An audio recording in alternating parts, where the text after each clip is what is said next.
안녕하세요. 서변의 폴리스토리 서범석 변호사입니다. 코로나로 인한 각종 제한들이 이제 다 해제가 되었죠. 그러면서 술자리가 많이 늘어나서 그런지 최근에 성범죄 관련해서 이제 상담들이 많이 늘어나고 있어요. 오늘은 그 중에 하나로 준강제추행죄라는 것에 대해서 한번 말씀을 드려보려고 합니다.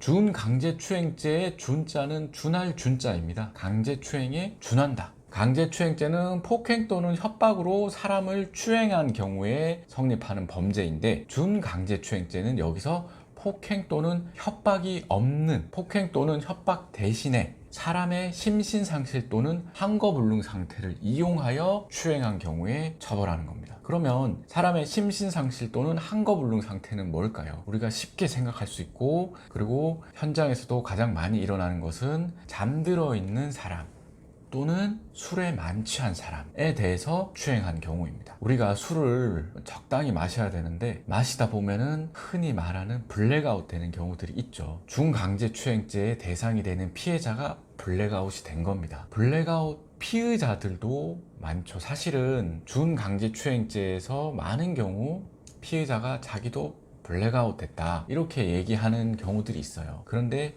블랙아웃 됐지만 CCTV가 있고 목격자가 있거나 이런 경우들도 있을 수 있고 하기 때문에 블랙아웃 피의자다 그러면은 꼭 형사 변호사와 한번 상담을 받아서 혐의를 어떻게 할지, 인정할지 부인할지에 대해서 잘 상담하셔서 태도를 처음에 잘 잡는 것이 중요하다고 생각합니다. 오늘은 이제 그 부분은 여기까지 말씀드리고, 그러면 준강제추행죄에 해당했을 경우에 어느 정도 처벌이 되냐에 대해서 한번 말씀을 드려보려고 합니다. 처벌이 된다는 것은 검사가 기소를 한 거죠. 그런데 검사가 기소를 할 수도 있지만 혐의가 인정되어도 기소유예하는 경우도 있습니다. 제가 예전에 준강간죄에 있어서 공기업에 다니시는 분이었는데 준강간죄인데 합의가 잘 되어서 기소유예 된 경우도 있었어요. 사실 정말 다시 받을 수 있을까 싶을 정도로 잘 된 케이스였어요. 왜냐하면 죄명 자체가 준강간죄라는 것은 기소유예 주기가 어려운 사건이거든요. 근데 상황의 특수성도 있었고 했기 때문에 아마 좋은 결과가 있었던 것 같아요. 준강제추행죄도 마찬가지예요. 사실 기소유예 되는 게 훨씬 좋죠. 처벌받는 것보다. 근데 기소유예 되는 것은 쉬운 거는 아니에요. 솔직히 요즘 분위기로 봐서는. 하지만 기소유예라는 것도 있다. 이걸 먼저 말씀을 드리고, 그럼 기소가 되었을 때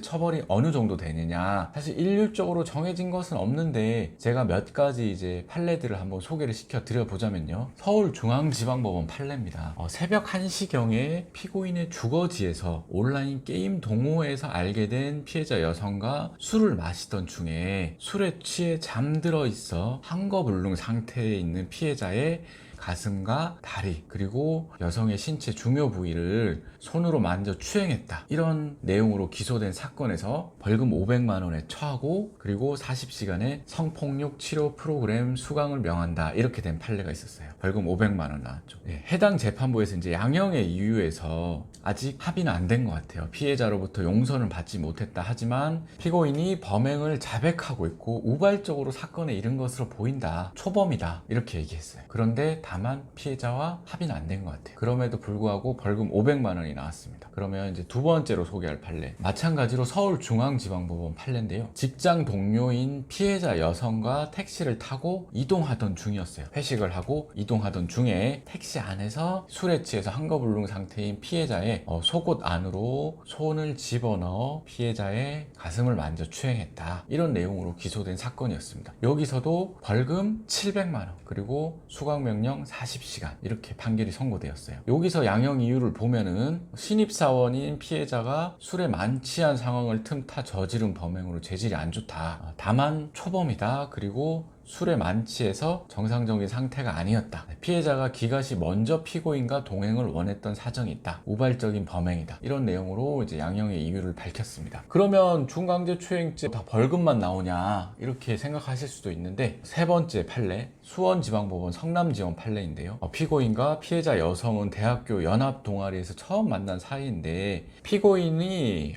자신의 주거지에서 술에 취해 잠들어 있는 피해자에게 가슴을 만지고 여성의 신체의 중요 부위를 만졌습니다. 이렇게 항거불능 상태의 피해자인 여성을 추행했다.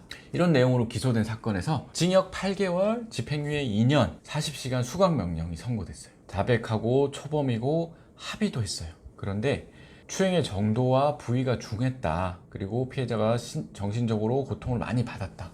이렇게 하면서 집행유예형을 선고했습니다. 그리고 마지막으로 의정부 지방법원 판례인데요. 피고인이 피고인 주거지에서 피해자와 피해자 배우자와 함께 술을 마시고 피해자 배우자가 피고인 집에서 잠이 들었는데 잠자고 있는 피해자에게 몰래 가서 피해자의 여성의 신체 중요 부위를 수해 만졌다. 이렇게 해서 중강제추행죄로 기소됐는데 피고인을 징역 6개월 실형에 처하는 걸로 판결이 선고가 됐습니다. 취업 제한 3년도 붙었고, 이 사건에서 담당 재판부는 피해자 남편과 자녀가 옆에서 자고 있는데 범행을 저질렀다. 죄질이 안 좋다는 거죠. 그리고 피해자가 피해 신고를 하니까 피해자 남편을 무고와 협박으로 신고하겠다고 2차 가해를 간 거예요. 이런 거 정말 안 좋습니다. 본인이 범행을 저질러 놓고서 무고로 신고하겠다고 이렇게 하면 안 되죠. 그러니까 당연히 합의도 안 되겠죠. 이 사람도 초범이었지만 실형 선고가 되었습니다. 지금까지 살펴본 사건들 모두 다 초범이었어요. 초범이었는데 어떤 사건은 벌금, 어떤 사건은 실형 구속, 다양하게 판결이 선고된 것을 알 수 있습니다. 그 사람의 전과나 뭐 구체적인 태도, 구체적인 그 피해 부위나 이런 거에 따라서 차이가 있을 거라고 생각합니다. 하지만 거기에 더해서 조사받는 태도나 그리고 신고를 당하고 무고로 하겠다는 이런 태도들도 분명히 영향이 있을 거라고 생각합니다. 물론 실형보다는 벌금 받는 것이 훨씬 좋겠죠, 피고인 입장에서. 근데 벌금 500만 원만 받아도, 지금 제가 소개해드린 사건들 중에 제일 적었던 게 벌금 500만 원이었죠. 이렇게 받아도 공무원이 되는 데는 결격 사유가 될 수 있습니다. 이게 성범죄이기 때문에 그렇습니다. 현직 공무원이신 분들이거나 이런 분들도 저한테 상담을 오시는데 어떻게든 혐의는 인정하는데 기소유예 받고 싶다 이렇게 얘기하시는 분들도 있습니다. 제가 기소유예를 뭐 약속 드릴 수는 없습니다. 제가 결정할 수 있는 것은 아니기 때문에. 하지만 최선을 다해서, 저도 과거에 경찰 공무원을 했었고 하기 때문에 어떤 심정인지 충분히 알기 때문에, 그리고 저한테 왜 그런 얘기를 하시는지 알기 때문에 최선을 다해서 방어할 수 있도록 조력을 하려고 노력하고 있습니다. 하여튼 이런 일이 벌어지지 않는 게 제일 중요하겠죠. 보통은 지금 소개해드린 판례들 보면은 술에 만취한 상태에서 범행에 이른 경우가 많아요. 피해자도 술에 만취했지만 피고인도 피의자도 술에 만취한 거죠. 그러니까 술을 조심하는 그런 게 1차적으로 중요하다고 생각합니다. 감사합니다.